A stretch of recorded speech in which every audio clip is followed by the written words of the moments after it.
Hello friend, इस question में हमसे पूछा गया है so that z minus one upon में z plus one is purely imaginary. तो इसको हम कैसे सॉल्व कर सकते हैं। देखिए यहाँ पे हमसे पूछा गया है मोड z जो दिया हुआ है 1 है और mod z not equal to -1 है। तो देखिए मैंने z को करा क्या कि z को मैंने x प्लस आयोटा y ले लिया। अब इसको आयोटा y क्या है, आयोटा क्या है, एक ये जो है एक इमेजिनरी नंबर मैंने ले लिया, एक रियल पार्ट है। तो इसमें कुछ ऐसे फॉर्मूले हैं जो आपको याद रखना चाहिए, जिस तरह आयोटा का स्क्वायर हमेशा -1 आए। ये आयोटा का साइन है तो स्क्वायर जो आयोटा मतलब अगर इसका स्क्वायर हो जाएगा तो उसकी वैल्यू -1 हो जाएगी। ये मैंने इसलिए दिया हुआ है क्योंकि आगे क्वेश्चन में इसका यूज होने वाला है। तो मैंने z is equal to x plus iota y ले लिया और मोड z का मतलब z मोड z का मतलब एक इसका रूट में x स्क्वायर y स्क्वायर हो गया, ये मैंने एक लेट कर लिया। तो यहाँ पे मैंने करा क्या, z -1 का ये इसमें मैंने करा तो इसकी z की वैल्यू मेरी क्या है, x प्लस आयोटा y, तो x plus iota y z की वैल्यू, फिर -1 है तो -1 कर दिया। सिमिलरली z प्लस 1 भी है तो z प्लस 1 में x प्लस आयोटा y मैंने जिस तरह लिया था और यहाँ पे +1 आ गया। अब मैं करूंगा क्या friends, now separate real part में इसे सेपरेट कर दूंगा। तो मैंने यहाँ पे इसे रेसिप्रोकल किया है, इसे इसमें करा क्या, ये वाली टर्म मैंने एज इट इज लिख दी, इनटू करके x प्लस 1 का माइनस दोनों की जगह मैंने यहाँ पे ये दे दिया। तो ये रेसिप्रोकल हो गया। ये वाली टर्म अब इससे इंटू होगी और ये वाली इससे इंटू हो जाएगी। तो देखिए x minus 1 into x plus 1 यहाँ पे आ गया ये। फिर x माइनस 1 जो है माइनस आयोटा y से हुआ तो ये वाली पार्ट आ गया। फिर plus iota y x plus 1 तो ये यहाँ लिख दिया और प्लस माइनस माइनस होगा, ये दोनों का स्क्वायर हो गया। सिमिलरली नीचे वाला जो मैंने इससे इंटू किया x प्लस 1 और प्लस आयोटा y, ये जो है इसका स्क्वायर हो गया दोनों का। तो यहाँ पे x प्लस 1 का होल स्क्वायर और आयोटा y का होल स्क्वायर।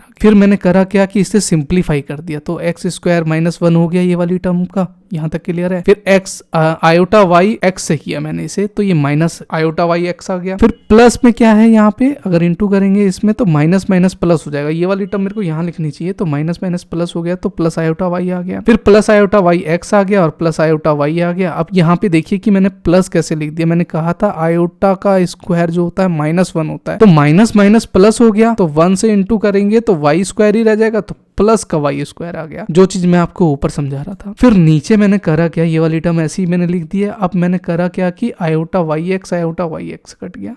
तो मैंने करा क्या, एक रियल पार्ट पहले अलग कर लिया। रियल पार्ट क्या है, x स्क्वायर है, y स्क्वायर है और -1 है, और इमेजिनरी पार्ट मैंने इधर कर दिया, x plus 1 2 plus y square आ गया। अब मैंने इसमें रियल पार्ट अलग कर दिया और इमेजिनरी पार्ट अलग कर दिया तो x square plus y two -1 हो गया और ये वाली टर्म मैंने यहाँ लिख दी, प्लस में 2 आयोटा y और x स्क्वायर प्लस y, ये वाली टर्म मैंने यहाँ लिख दी। तो यहाँ पे मेरा इमेजिनरी पार्ट जो है मैंने सेपरेट किया तो वो मेरा 0 हो गया। वो 0 कैसे हुआ इमेजिनरी पार्ट में, यहाँ पे 2 आयोटा y है यहाँ पे। तो यहाँ पे देखिए इफ z a क्या है हमारा, एक जो है हमारा रियल पार्ट है तो रियल पार्ट मैंने यहाँ पे 0 कर दिया। Imaginary, pure imaginary means z is equal to bi है। तो ये वाला जो मेरा इमेजिनरी पार्ट जो था मेरा, इसका यहाँ पे इसको मैंने 0 कर दिया यहाँ पे। तो यहाँ पे मैंने जब ये वाली टर्म जो है मैंने यहाँ पे 0 कर दी तो x square plus y square is equal to 1 हो गया। कैसे, तो x square plus y square और 1 को इधर ले जाएंगे तो क्या हो जाएगा, मेरा 1 आ जाएगा। तो मोड z का स्क्वायर करूंगा तो इज इक्वल टू 1 ही आएगा और x square plus y square जो ऊपर मैं ऊपर दिखा रहा था x स्क्वायर, क्यों, क्योंकि मैंने उसमें से इमेजिनरी पार्ट जो है वो तो 0 कर दिया है तो x प्लस वाई स्क्वायर का इज इक्वल टू, तो मोड z मेरा कितना हुआ, मोड z बराबर 1 हुआ। देखिए मोड की वैल्यू हमेशा जितनी भी कोई सी भी हो, मोड की वैल्यू हमेशा पॉजिटिव ही आएगी। तो वही चीज तो हमें प्रूफ करना था तो यहाँ पे मैंने z is equal to 1 proof कर दिया है। नेक्स्ट क्वेश्चन देख लेते हैं। इसमें हमसे कह रहा है using elementary row operation find inverse of the matrix. अब एलिमेंट्री क्या है, इसमें रो ऑपरेशन कर, तो रो ऑपरेशन करने के लिए हमें फाइंड इनवर्स कैसे करना पड़ेगा। इनवर्स का मतलब क्या होता है पहले समझिए। इनवर्स यानी a-1 जिस तरह मैं लिख दूं यहाँ पे, तो इसका जो रो रहेगा वो कॉलम हो जाएगा और कॉलम जो रहेगा वो रो हो जाएगा। मतलब ये क्या है, रो है, ये क्या है, रो है, ये क्या है, रो है। तो ये क्या होगा, मतलब अगर मैं इस इनवर्स में अगर लिखूंगा तो यहाँ पे 0 1 2 आ गया मेरा।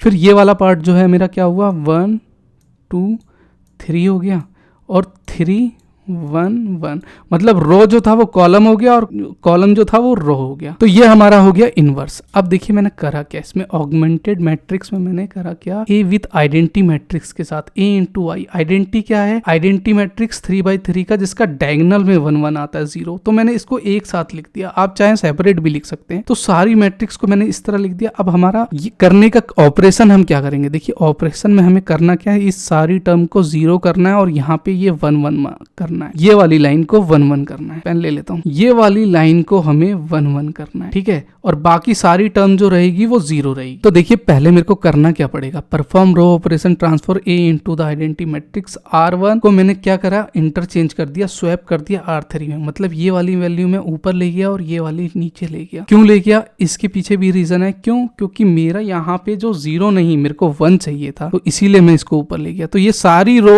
ऑपरेशन होगा, ये भी ऐसे ही होगा, ये भी ऐसे ही होगा। मतलब ये वाली जितनी भी टर्म है उठ के यहाँ आ जाएगी और ये वाली टर्म उठ के यहाँ आ जाएगी। तो R1 R3 कर दिया। अब मेरे को इस जगह पे अगर 1 लाना है तो मैं क्या करूंगा, तो मैंने सिंपली R1 को डिवाइडेड बाय 3 कर दिया। तो इसको डिवाइडेड बाय 3 करूंगा तो 3 से 3 कट गया, तो क्या बचा, 1 बचा। फिर 1 को अगर मैं 3 से डिवाइड करूंगा यहाँ पे तो 1/3 आ गया। जिस तरह मैं यहाँ पे परफॉर्मेंस करते, ये तो दूसरा R2 का है, तो 1/3 आ गया, 0 0 रहेगा और ये 1/3 आ गया। सबको डिवाइड 3 से कर दिया। 2 और थर्ड रो जो एज इट इज उतर जाएगी। फिर R2 माइनस R1 किया। अब देखिए R2 में परफॉर्म चल रहा है ये वाली टर्म, ये वाली टर्म चल रही है 1 2 3, ये वाली टर्म चल रही है। तो ये वाली टर्म मैंने ऐसे लिखी। फिर मैंने करा क्या, इसमें से R2 में से माइनस R1 करा, तो ये वाली टर्म मैंने यहाँ पे लिख दी। तो -1 में से 1 गया तो 0, तो R2 में मेरा 0 आ गया। 2 - 1/3 तो 5/3। अब ये 5/3 क्या है, यहाँ पे डिवाइडेड बाय 1 कर देंगे तो इसका एलसीएम कितना आएगा, इसका एलसीएम 3 आ गया।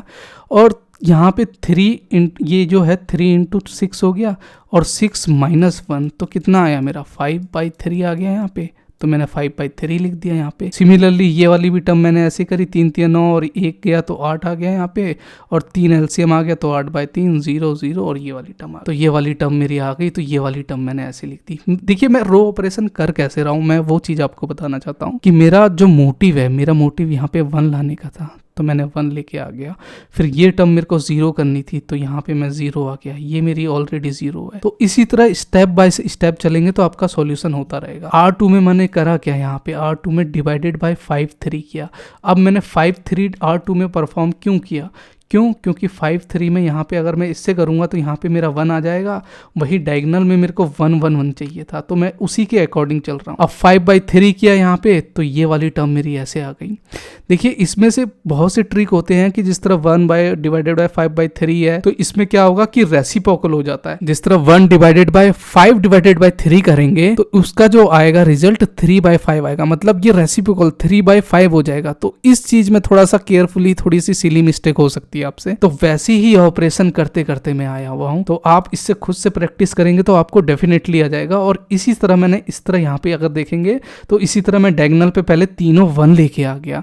फिर मैंने करा क्या कि इन सबको फिर मेरे को 0 करना था, तो वही मैंने वो चीज करी। अब धीरे धीरे मैं ऐसी तरह ऑपरेशन करके अपना रो ऑपरेशन करके अपने सारी टर्म को 0 ले आया। तो मेरी लास्ट में ये डायगोनल 0 आ गया। 0 आने के बाद ये वाली टर्म अपने आप ही चेंज हो गई, क्योंकि मैं ऑपरेशन तो सारे में ही कर रहा था। फिर इनवर्स मैट्रिक मेरा क्या निकल के आया, तो इनवर्स मैट्रिक्स ये निकल के आया। क्यों, क्योंकि यहाँ पे मैंने ऑलरेडी डायगोनल ले रखा था, तो मैं सारे का ऑपरेशन करूंगा तो ये वाली टर्म इधर आ जाएगी और ये वाली इधर हो गई, अपनी डायगोनल पे चेंज हो गई। मतलब तो ये वाली टर्म जो है मेरी यहाँ पे देखेंगे कि ये -1 ये वाली टर्म जो है, तो 1 - 1 और 1 ये मेरी क्या आ गई, ये मेरा इनवर्स आ गया। तो यही मेरा आंसर होगा। बाकी BCA 012 का मैंने प्लेलिस्ट बना दिया फ्रेंड, इसको आप एक्सेस कर लीजिएगा। बाकी B जो है अपना एनवायरमेंट स्टडीज का, इसका भी मैंने अपना प्लेलिस्ट बना दिया है। इस पे मैंने 50 स्लाइड बहुत ही बेहतरीन तरीके से समझाई है। अगर आप इग्नू के न्यू स्टूडेंट है और ऑनलाइन करते हैं तो LMS पोर्टल क्या है वो मैंने समझा दिया है। बाकी न्यू एडमिशन वाले ये वाली प्लेलिस्ट आप एक्सेस कर लीजिएगा, तो आपको सारी A to Z असाइनमेंट कैसे सबमिट करते हैं, कहाँ पे होता है, क्या क्या प्रोसीजर है, क्या फॉलो करना पड़ता है, हॉल टिकट वगैरह, ये सारी चीजें आपको एकदम डिटेल में मैंने बता रखी है। बाकी फिर भी कोई डाउट है तो आप मेरे को कमेंट करिएगा, मैं डेफिनेटली उसका रिप्लाई करूंगा। तो मिलते हैं नेक्स्ट वीडियो में, तब तक के लिए बाय बाय।